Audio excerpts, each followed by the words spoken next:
아버지와 아들이 함께 교회를 갔습니다.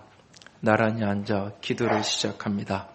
아버지가 기도합니다. 오 우리 하나님 아버지라고 기도합니다. 그러자 옆에 있던 아들이 눈을 감으며 오 하나님 우리 할아버지라고 기도합니다. 이때 아버지가 아들의 귀에 속삭입니다. 아들아 너도 하나님을 아버지라고 하는 거야. 아들이 고개를 갸우뚱거리며 아빠한테 말합니다. 아빠한테도 아버지고 나한테도 아버지야? 라고 반문을 합니다. 아버지도 또 이렇게 답합니다. 그렇지 우리 아들 똑똑하구나. 너도 하나님을 아버지라고 하는 거야.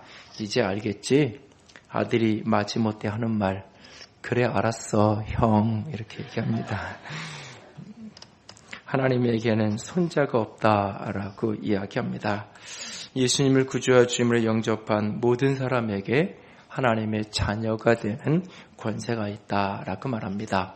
영접하는 자, 곧 그 이름을 믿는 자들에게는 하나님의 자녀가 되는 권세를 주셨으니 이는 혈통으로나 육정으로나 사람의 뜻으로 나지 아니하고 오직 하나님으로부터 난 자들이다. 하나님이 낳으셨다. 하나님이 낳은 자다. 어떤 사람? 영접하는 자, 곧 그를 믿는 자는 하나님이 낳으신 하나님의 자녀가 되는 권세를 주셨다라고 말합니다. 이것을 오늘 로마서 8장은 양자의 영, 아들의 영을 받았다라고 하는 말씀으로 설명합니다.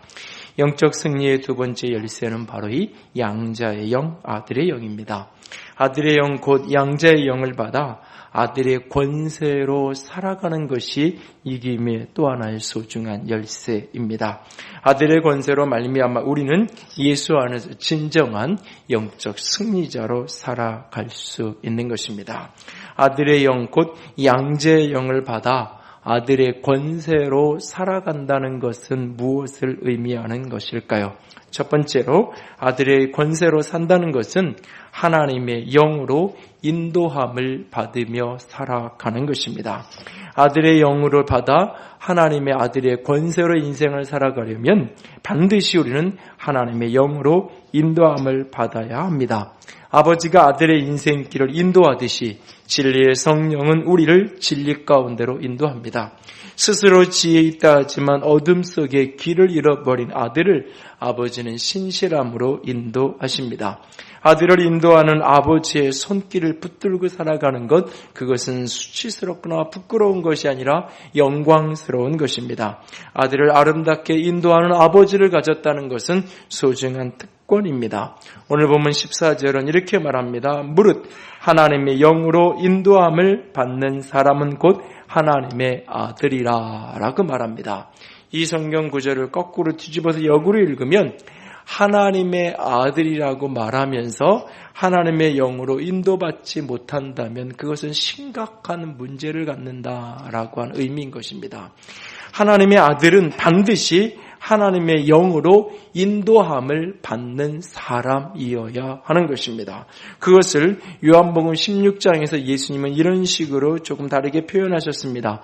요한복음 16장 13절 읽습니다. 그러나 진리의 성령이 오시면 그가 너희를 모든 진리 가운데로 인도하시리니 그가 스스로 말하지 않고 오직 들은 것을 말하며 장래일을 너희에게 알리시리라. 진리의 성령이 오시면 그가 우리를 모든 진리 가운데로 인도하여 주실 것이다 라고 우리에게, 심지어는 우리의 장래일까지도 우리에게 알리신다 라고 말하고 있습니다. 여러분은 하나님의 자녀인가요? 여러분은 예수 그리스도를 영접하고 구주와 주님으로 받아들여서 하나님의 아들이요 하나님의 딸 된 하나님의 자녀인가요? 이 물음에 대해서 아멘, 예, 난 하나님의 자녀입니다 라고 말할 수 있다면 다시 한번 또 묻습니다. 여러분은 오늘 매일매일의 삶 속에서 하나님의 영으로 인도함을 받으며 살아가고 있나요? 앞에 물음에 예, 전 하나님의 자녀입니다 라고 답하면서도 하나님의 영으로 인도받는다고요? 나는 잘 모르겠는데요. 아닌 것 같은데요. 라고 말한다면 나는 사생아일 수밖에 없는 거예요. 마치 뻐꾸기가 자기 알을 낳아놓고 자기 둥지에서 자기가 품지 않고 다른 새의 둥지에 갔다가 버려두는 것처럼 하나님이 나를 낳으셨다고 말했어요. 내가 하나님의 자녀라고 말해요. 그런데 오늘 나의 삶은 하나님하고 전혀 관계없이 살아가고 있어요. 그렇다면 마치 그 하나님은 어떤 분이냐? 그 하나님 어떤 분, 나를 낳긴 했는데 난 하나님의 자녀로 낳으셨지만 나에게 대해 아무런 관심도 없는, 나를 전혀 돌보지 않은 그런 하나님, 그런 아버지가 되어버리고 마는 거예요. 여러분이 나는 하나님의 자녀입니다라고 말하면서 동시에 나는 오늘 하나님의 영으로 인도받으며 살아가고 있습니다 라고 말할 수 없다면 그 하나님은 어떤 하나님이냐? 나를 낳으신 채로 그냥 버려두신 하나님. 나를 낳긴 했는데 나의 삶엔 아무런 개입도 하는 관심도 없는 하나님. 여러분의 하나님은 그런 하나님인가요?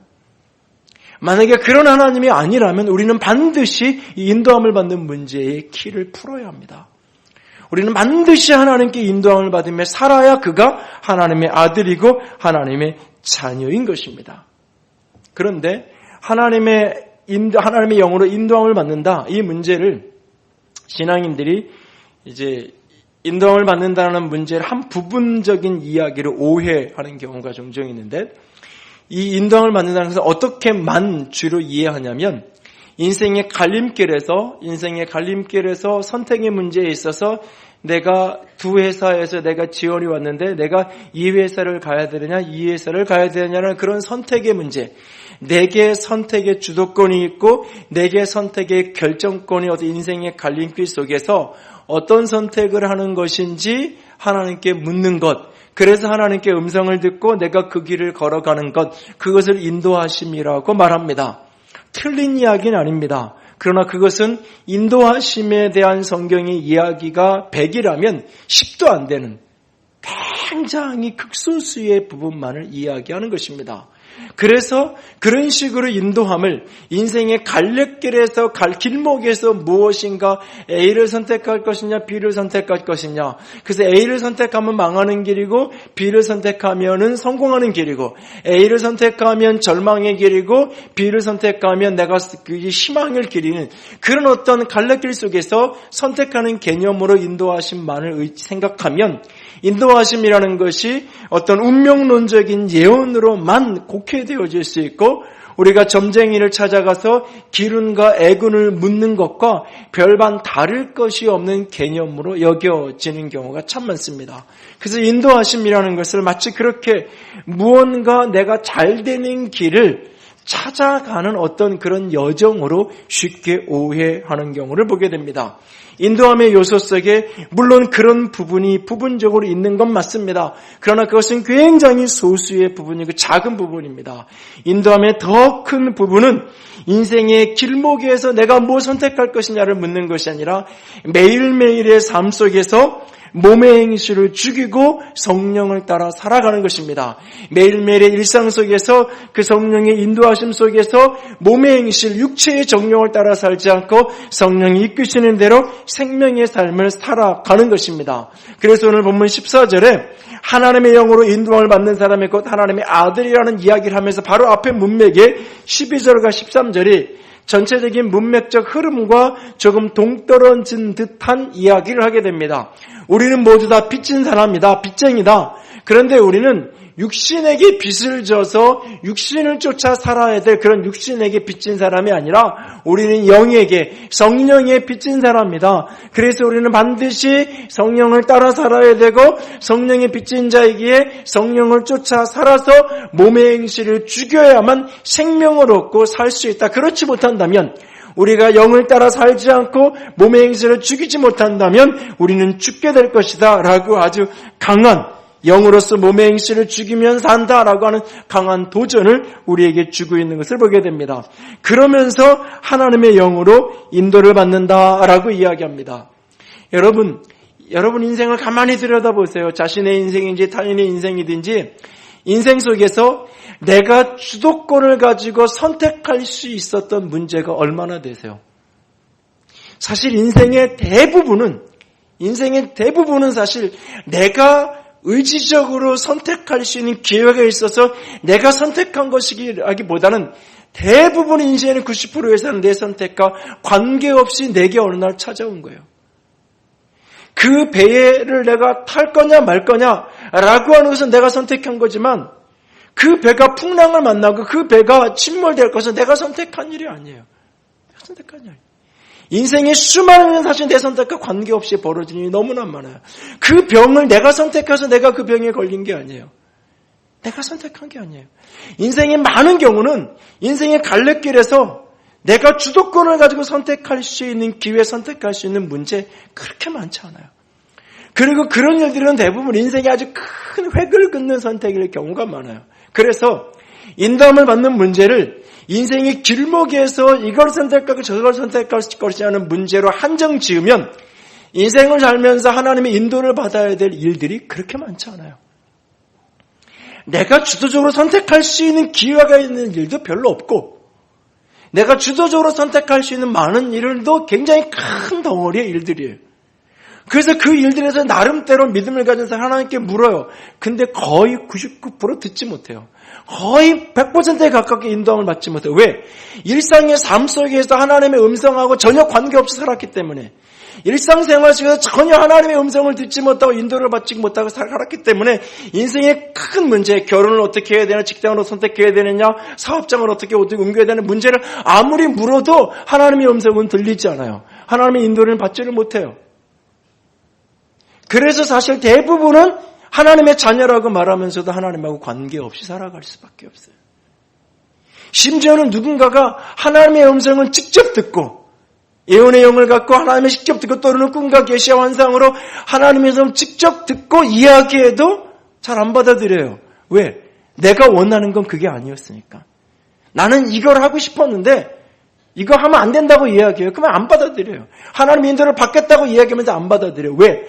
일상의 삶에서 하나님의 영으로 인도받는 경험도 없고 체험도 그런 삶을 전혀 안 살았기 때문에 인생의 어떤 특별한 문제 앞에서 하나님의 인도를 받는다? 거의 희박한 일이 돼요. 꿈을 꾸고 뭘 봐도 소용이 없어요. 거의 인도를 못 받아요. 그러다 보니까 인도를 받는다는 말은 아주 특정한 소수의 사람 이야기거나 성경에 나오는 이야기일 뿐이지 나랑은 관계없는 이야기가 되어버려요. 그렇기 때문에 신앙의 삶에서 끝없이 실패할 수밖에 없는 거예요. 끝없이 사단에게 질 수밖에 없고 죄에 넘어질 수밖에 없는 거예요. 우리가 하나님의 영으로 인도를 받아야 몸의 행실을 죽일 수 있고 그래야 내가 승자로 살아갈 수 있는데 하나님의 영으로 인도받는다는 것을 아주 극히 좁은 인생의 길목에서 내가 이 집을 사야 될지 말아야 할지 그런 문제 앞에 고민할 때 사실은 대부분 살 집 내가 선택해놨어요. 사고 싶어요. 그리고는 가서 기도하는 거예요. 사실은. 그러니까 대부분 내가 원하는 대로 살아요. 그러면서 하나님의 인도를 받았다. 하나님은 왜 이거 말리지 않았나? 못하게 하지 않았나? 하나님 왜 나한테 이렇게 고난을 주나? 사람들은 이야기해요. 근데 하나님은 어떻게 인도했는데요? 어떻게 말씀하셨는데요? 물으면 별로 할 말도 하나님이 나를 확실하게 인도해냈다는 확신도 없고 그냥 모든 게 순리적으로 잘 되는 거 보니까 하나님이 인도하셨으니까 잘 됐겠죠. 이 정도의 이야기 말고는 대부분 신앙인들이 신앙생활하면서도 못해요. 그러니까 하나님의 아들이라고 확신하면서도 하나님의 영으로 인도받는 것과는 먼 삶을 살아요. 왜? 하나님의 영으로 인도받는다는 개념을 너무 좁은 개념으로 인생의 갈래길에서 내가 주도적으로 선택할 수 있는 상황으로만 한정 지으니까 그때 전화 다이얼 돌려서 오른쪽으로 갈까 왼쪽으로 갈까요? 묻는 거 그게 인도받는 거라고 생각하니까 아니요. 인도받는 건 일상의 모든 삶 속에서 내가 주도적으로 선택할 수 없이 수동적으로 내가 벌어진 그 상황 속에서 내가 어떻게 응답할 것이냐. 매일매일의 바로 그 상황, 그 일 속에서 내가 어떻게 응답하고 살아갈 것이냐. 그 수많은 문제들 속에 성령의 인도를 받아야 되는 거예요. 예를 들면 요셉의 예를 들면 아버지가 형들이 잘 양을 치고 이제 가서 보고 오라고 시켰어요. 갔어요. 형들이 없어요. 그 순간 선택해야죠. 그 순간 선택해야 돼요. 내가 계속 더 찾을 건가? 아니면 그냥 아버지가 지시한데 가서 보니까 없으니까 아버지한테 돌아가서 아버지 없는데요 라고 보고할 건가? 요즘 같으면 핸드폰 딱 켜서 아버지 여기 왔는데 없는데 어떻게 할까 묻겠죠. 마치 그런 것처럼 인생의 길목을 만났어. 이 상황에서 내가 어떻게 할 거냐? 이 상황에서 내가 더 찾을 거냐? 집으로 되돌아갈 거냐? 하나님께 전화해서 하나님 어떻게 해야 되나요? 하나님이 집으로 돌아가고 더 찾아봐라. 찾아보고 그것을 인도함이라고 생각해요. 그런 인도하심에 그런 차원이 있는 건 맞아요. 그러나 더 나아가서 그가 형들을 찾아가기로 결정하고 찾았어요. 형들을 만났어요. 근데 형들이 그들을 죽이고 음모를 꾸미고 요셉을 구렁텅이에 집어넣죠. 죽이려고 집어던져요. 결국 인신매매로 팔아서 애국으로 팔아넘겨요. 이 상황 속에서 요셉의 선택권은 아무것도 없어요. 이 상황 속에서 하나님의 인도하심이란 무엇인가? 그를 노예로 팔려가게 한 게 하나님의 인도하심이었나요? 이 상황 속에서 하나님의 인도하심을 요셉의 인도함을 받는다는 건 뭐냐? 그 상황 속에서 내가 어떻게 응답할 것이냐? 내가 형들에 대한 분노와 원망 속에서 내가 분노의 칼을 갈면서 두고 봐라 하면서 내가 매일매일 이를 갈면서 삶을 살아갈 거냐?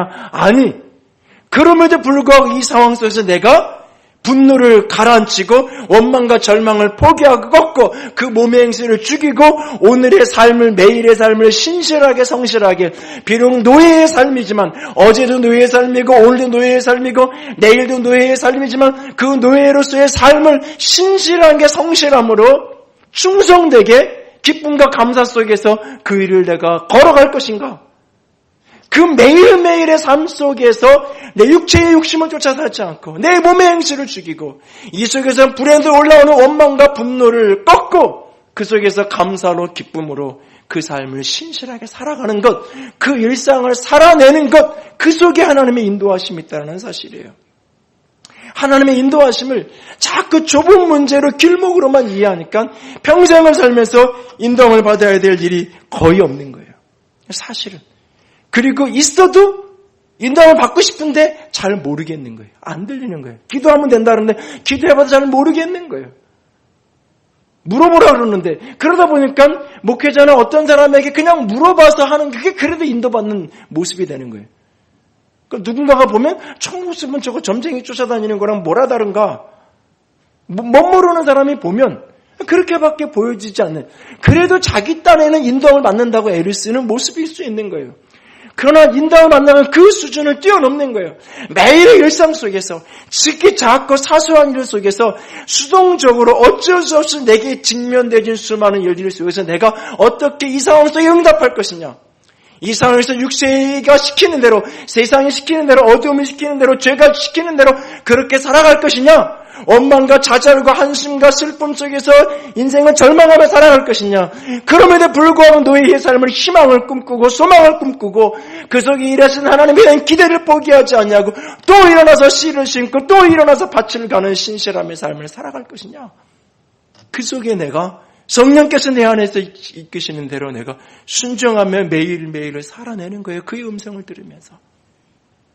그렇게 살아갈 때 어느 날 인생의 길목에서 만난 그 중요한 결정 선택 앞에서 매일매일 성령의 인도하심과 이끄심 속에 살아왔기에 그날도 특별한 작전 기도를 하고 특별한 어떤 자리를 가야 되는 게 아니에요. 매일매일 그렇게 주의 인도함 속에 머물렀기에 인생의 길목 앞에서도 하나님 어떻게 해야 되나요? 이 길을 가야 되나요? 이 길을 걸어야 되나요? 내가 물을 때 그분께서 하시는 음성을 자연스럽게 들을 수 있고 자연스럽게 내가 그분을 따라갈 수 있는 거예요. 일상의 삶에서 그분의 인도하심을 매일매일의 삶에서 여러분 얼마나 경험하며 살아가고 계신가요? 아니, 경험하는 것은 두 번째 치고 주님이 내 안에서 그렇게 일하시고 얼마나 기대하고 믿고 소원하고 바라보고 계신가요? 여기 인도함을 만난 이 인도한다는 이 표현이 강제로 끌고 간다라는 뜻이 담겨있는 표현이에요. 이 표현이 어떤 사람에게는 참 부담이 될 수도 있고 어떤 사람에게 너무나 행복한 고백이 될 수도 있어요. 성령이 하나님의 영이 나를 인도한다라고 할 때 그 말은 너 이렇게 해야 돼. 너 그 상황 너무 힘들고 어렵지만 여전히 너 인생을 포기하면 안 돼. 거기서 자살을 하거나 그렇게 포기하고 절망하고 또는 원망하면서 스스로 상처내고 힘들게 하면 안 돼. 그 상황 속에서 형제를 용서하고 너 자유함으로 기쁨으로 성실함으로 신실함으로 살아야 돼. 주님이 내게 그렇게 말하는 걸로 내가 어떻게 해야 되는지 그 길을 당일을 가르쳐주는 걸로 끝나는 게 아니라 가르쳐주는 걸로 끝나는 게 아니라 인도함을 받는다는 것이 이 길을 가야 될지 이 길을 어떤 길을 가야 될까 묻고 이 길을 가라 라고 그걸 듣는 것 여기까지가 인도함을 받는 게 아니에요. 인도함을 받는 것은 그 길을 가도록 하시는 거예요. 그분께서 나를 그 길로 강제로 끌고 가시는 거예요. 내 안에 계신 성령이 내가 그분과 다른 길을 걸어가면, 그분이 원하지 않는 길을 걸어가면, 성령이 내 안에 원하지 않는 길을 내가 걸어가면 내 안에 성령이 탄식하시고 근심하시고 신음하시는 소리가 들려져서 내 안에 평안함이 없고 자유함이 없고, 내가 그 길을 하나님의 인도하심을 거절하고 다른 길을 걸어갈 때 그 속에서 끊임없이 고뇌할 수밖에 없게 하시고, 내 심령을 움직이셔서 궁극적으로 그분이 이끄시는 길을 갈 수밖에 없게끔 그분이 나를 이끌고 가신다는 거예요. 나를 인도해 가신다는 거예요. 죄를 이기고 의의 삶을 살 수 있도록, 죽음의 길이 아니라 생명의 길을 가도록 그가 나를 그렇게 이끌고 가신다라고 말씀하고 계세요. 그분의 이끄심을 오늘도 체험하며 그 이끄심 속에 살아갈 수 있기를 원합니다.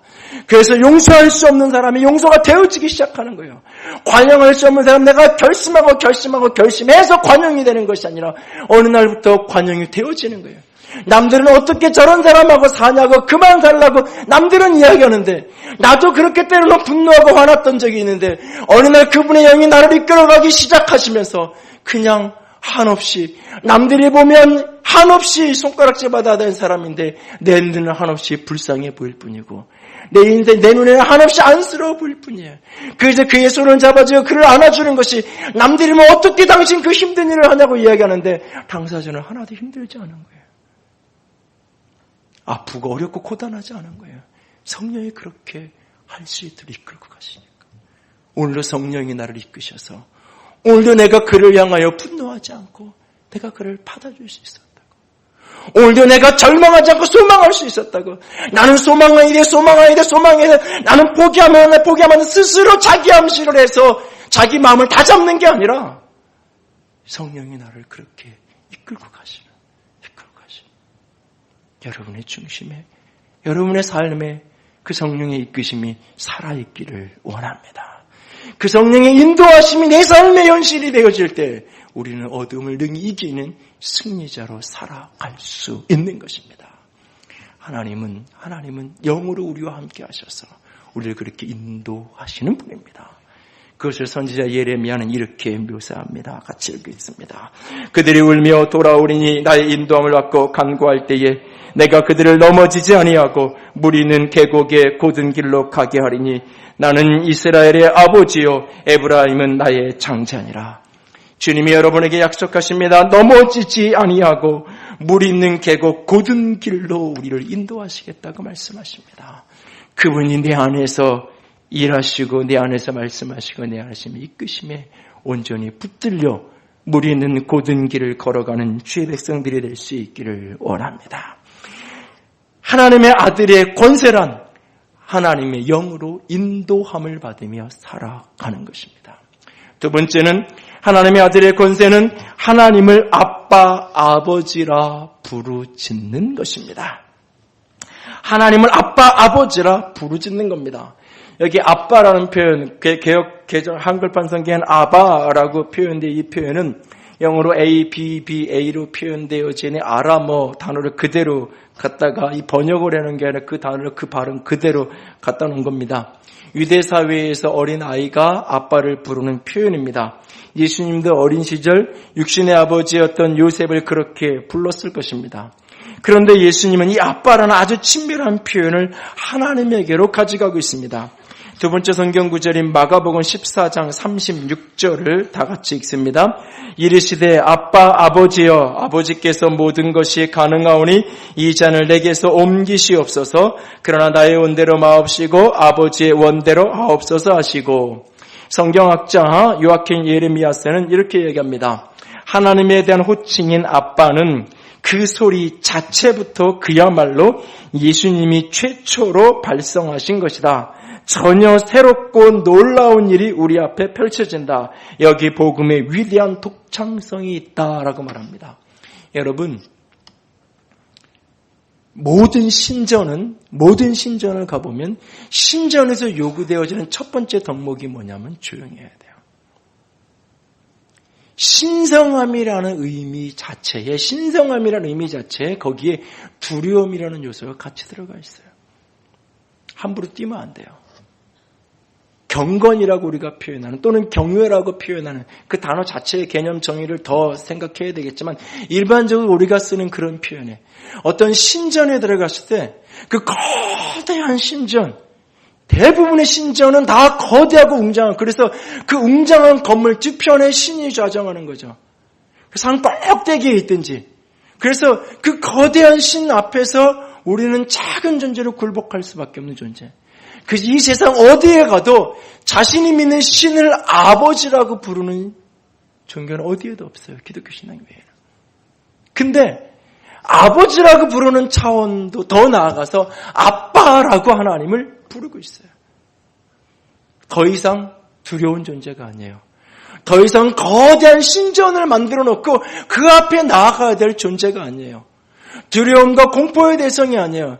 그냥 어린아이가, 때로는 우리가 보면 버리장머리 없는 그 아이가 아빠라고 그냥 아무 데서나 소리치면서 부르는 바로 그런 모습처럼 하나님이 당신을 그렇게, 예수님이 하나님을 그렇게 부르고 있고 동일한 그 아빠라는 부름으로 오늘 우리에게도 갈라디아서 4장에 아들의 영을 믿는 자에게 주셨으니 하나님을 아빠, 아버지라 부르게 하셨다.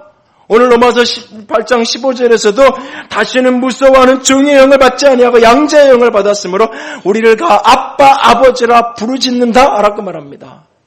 그런데 여러분, 여기에서 아빠, 아버지라 부르짖는다, 이 부르짖는다라는 이 표현에 대한 오해 때문에 이 본문을 쉽게 많은 사람들이 기도에 대한 이야기로 가져가요. 기도와 관련된 한정된 본문을, 이 본문을 이해해요. 아니요. 이 본문은 물론 기도에 대한 내용으로 갈 수 있지만 틀린 내용은 하지만 그것도 굉장히 부분적인 이야기예요. 기도에 대한 이야기를 하고 싶은 게 아니에요.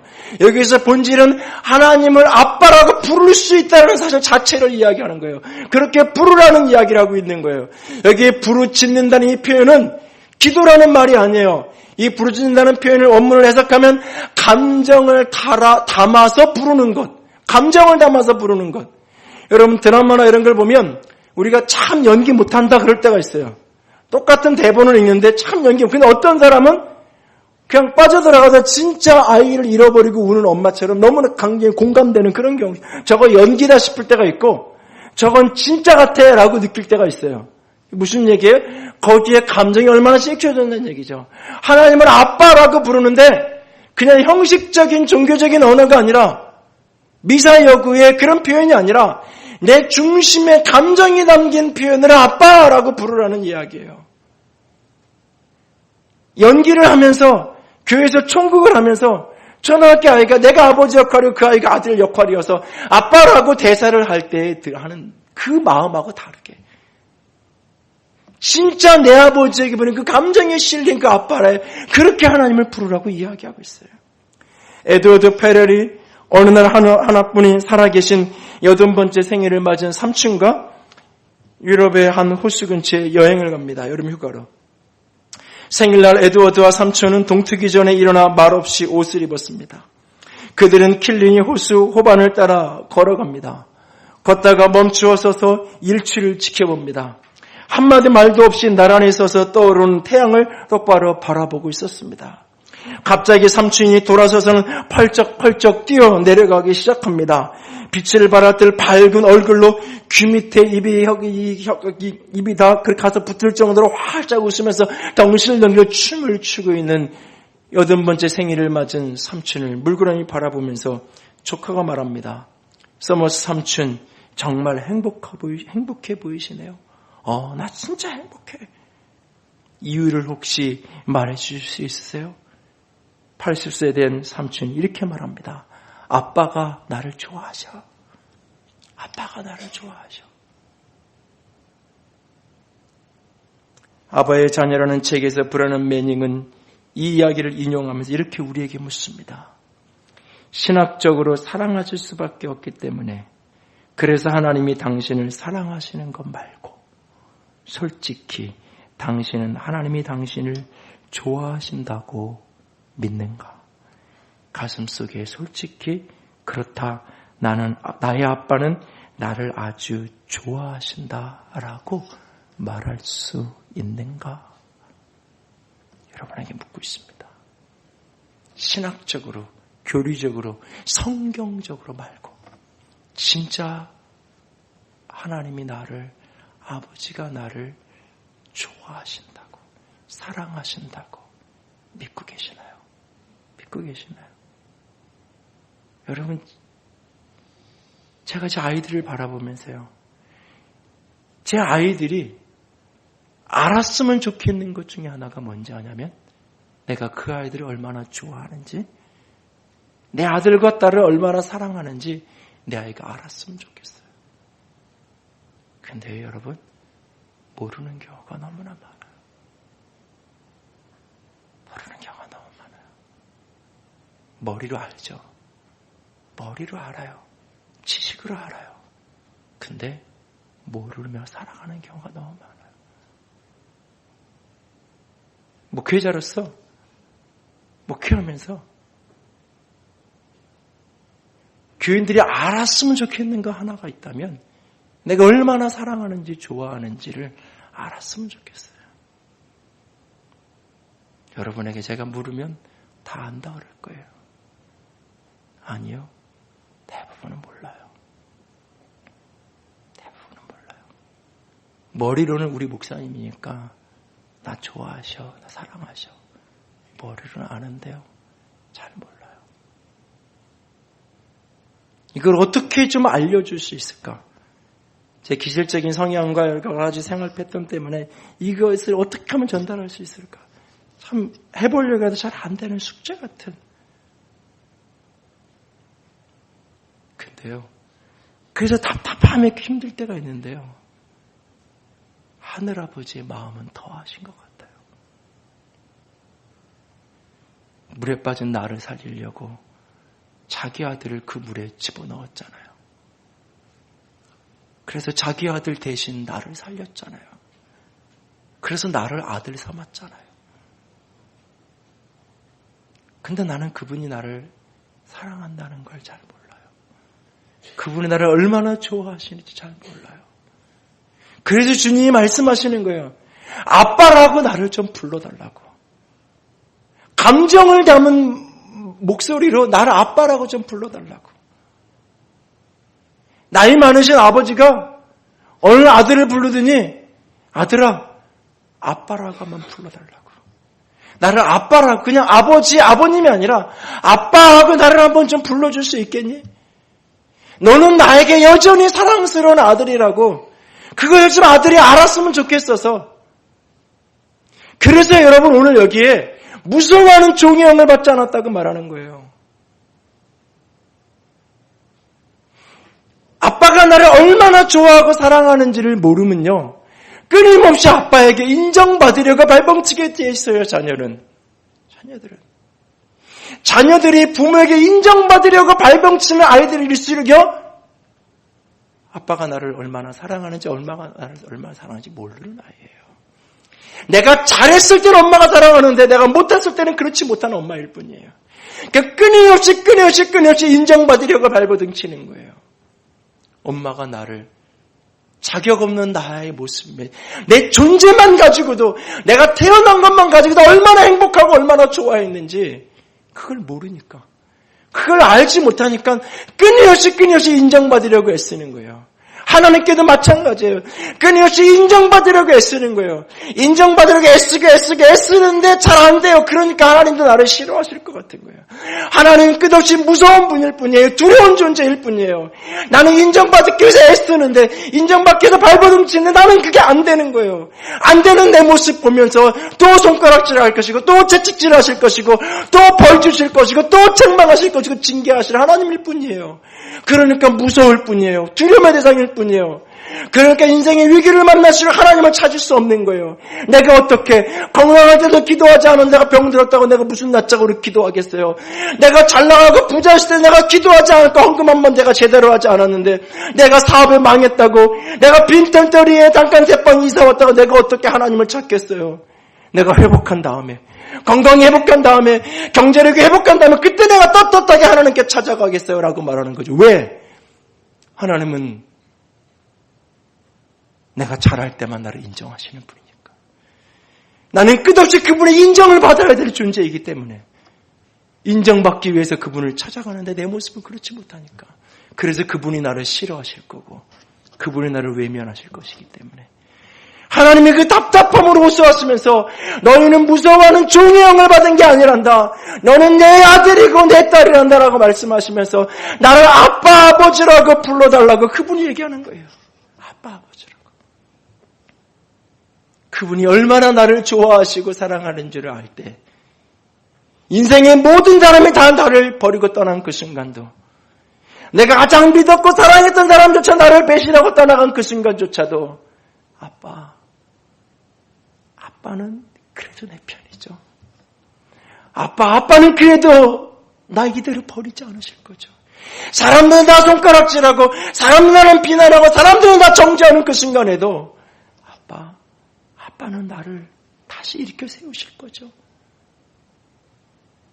실패의 그날, 절망의 그날, 쓰러진 그날, 그분이 나를 얼마나 좋아하는지 아는 사람은 그분을 찾을 수 있는 거예요. 그렇기 때문에 다시 일어날 수 있는 거예요. 그 사랑으로.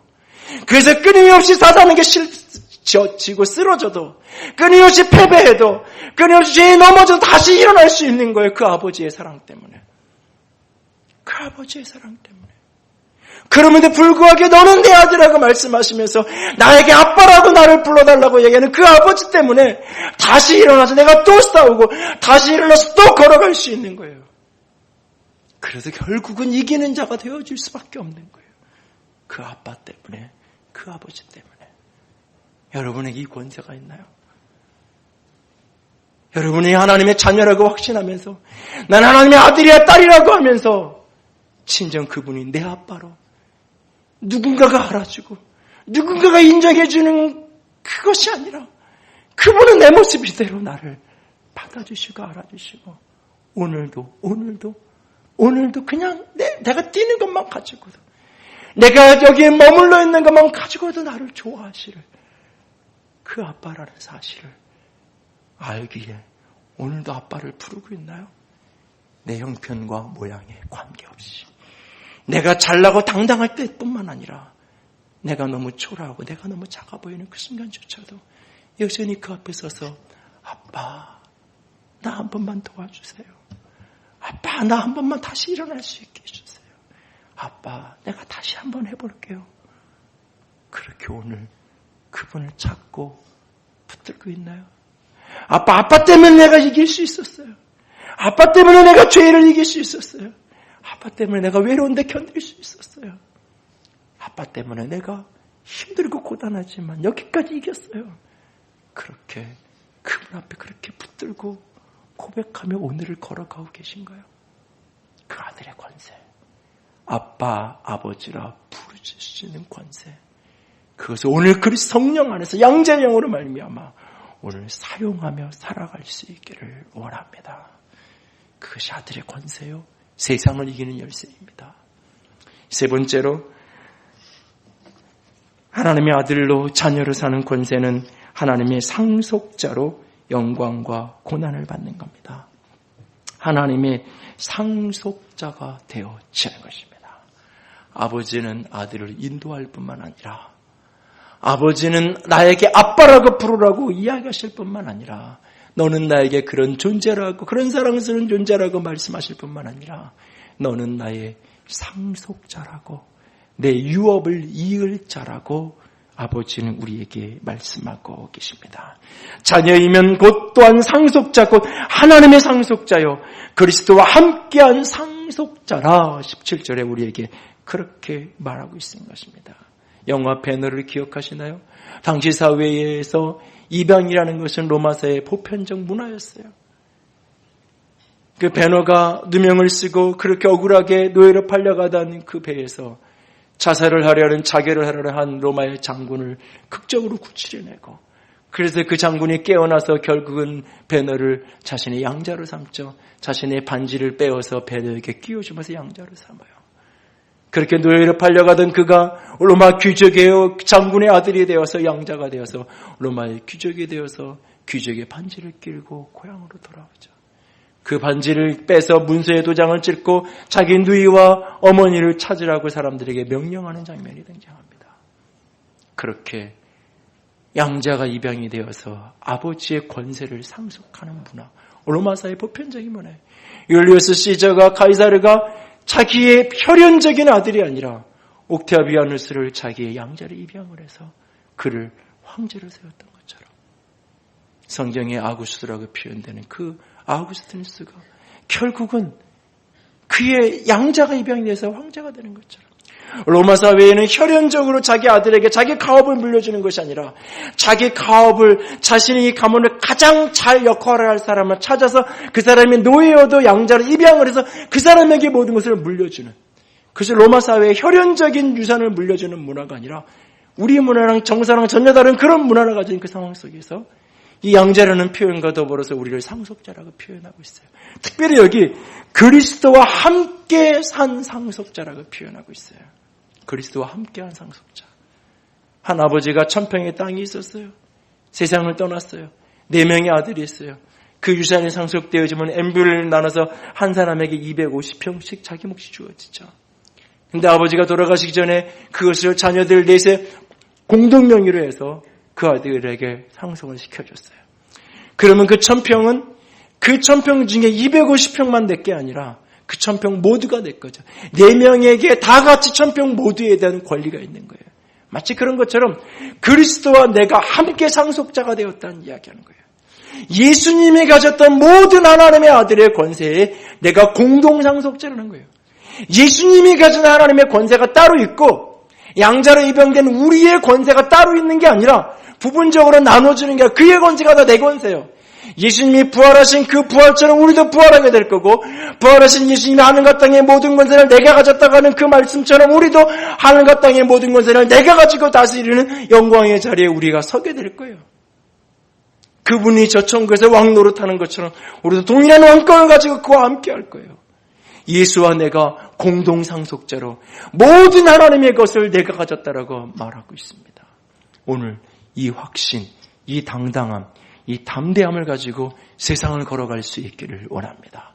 세상 속에서 무엇이 나를 타협하고 유혹한다 할지라도 이게 하나님의 상속자인 내가, 그리스도와 공동 상속자이신 내가 그 상속을 바라볼 때 오늘 우리가 당당하게 세상에 대해서 때로는 노하며 당당하게 걸어가질 수 있을 것입니다.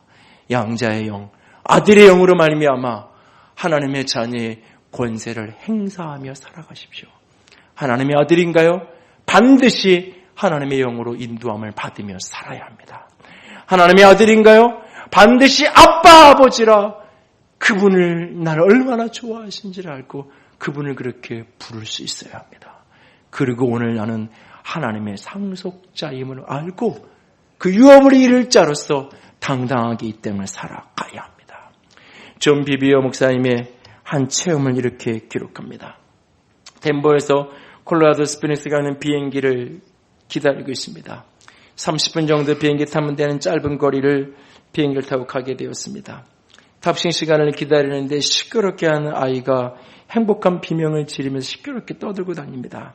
나 아빠 보러 간다, 나 아빠 보러 간다라고 하면서 한 아이가 시끄럽게 합니다. 귀에 거슬리기 시작합니다. 예쁜 털옷과 에나멜 가죽 신발 차림에 따은 머리를 늘어뜨린 이쁜 아이. 그러나 그 아이가 나 아빠 보러 간다 하면서 시끄럽게 박수를 치며 떠드는 그 모습이 10분이 넘어가니까 짜증이 나기 시작합니다. 어떻게 좀 해버렸으면 좋겠습니다. 다행히 탑승 그 사인이 나고 그래서 비행기에 탑승해서 올랐습니다. 그런데 아불싸 그 아이가 바로 앞에 옆자리 너무 가까이 앉아 있는 겁니다. 비행기를 타고도 계속 그 어린아이가 박수를 치며 아빠 타령을 계속 해갑니다. 속에서 화가 막 나는데 어쨌든 30분만 참으면 되지 참습니다. 비행기가 짧은 여정이라 비행기에서 제공하는 음식은 쿠키와 콜라밖에 없습니다. 그 카트가 지나갈 때마다 개눈 감추듯이 어린아이는 계속해서 쿠키와 콜라를 먹어치우기 시작합니다. 비행기가 30여 분을 날아서 콜로라도 스프링스 상공에 이르렀을 때 뇌우로 말미암아 기체가 심하게 흔들리기 시작합니다. 이때 사고가 벌어집니다. 그 여자아이가 세상에서 다시 없을 만큼 지독한 냄새를 내는 음식물을 토해내기를 시작합니다. 아이와 엄마가 토한 음식물로 범벅이 되어버리고 말았습니다. 이제는 끝났나 싶은데 또 토하고 또 하고 반복되는 구토가 벌어집니다. 마침내 비행기가 착륙하자 나는 메스꺼운 냄새를 피해 쏜살같이 도망쳤다. 서둘러 연결 통로를 통해 그곳에서 빠져나오는데 저 끝에 하얀 양복을 말끔하게 차려입은 남자가 보였다. 누군가를 열심히 찾고 있는 모습이었다. 나는 대번에 그가 누군지를 알아차렸다. 불현듯 이 멋진 아버지와 꼬마 구토 소녀의 상봉을 구경하고 싶어졌다. 잠시 후 내 눈앞에 놀라운 장면이 펼쳐졌다. 딸이 달려나오자 아버지는 한쪽 무릎을 꿇고 앉아 딸을 와락 껴안았다. 지독한 악취를 풍기는 오물은 아버지에게는 안중에도 없었다. 아버지의 눈에는 그저 예쁜 딸에만 보일 뿐이었다. 이것이 아빠의 하늘아버지의 마음입니다. 오늘 내 모습이 어떠하든지 그분은 오늘도 내게 당신의 영을 주셔서 성령 안에서 우리를 인도하기 원하시고 우리가 그분을 아빠라고 부르기를 원하시고 내가 그의 상속자임을 잊지 않고 오늘을 살아가기를 원하십니다. 그분이 나의 아버지, 그분이 나의 아빠입니다. 이 확신 붙들고 오늘을 승리자로 살아갈 수 있기를 주님의 이름으로 부탁드립니다.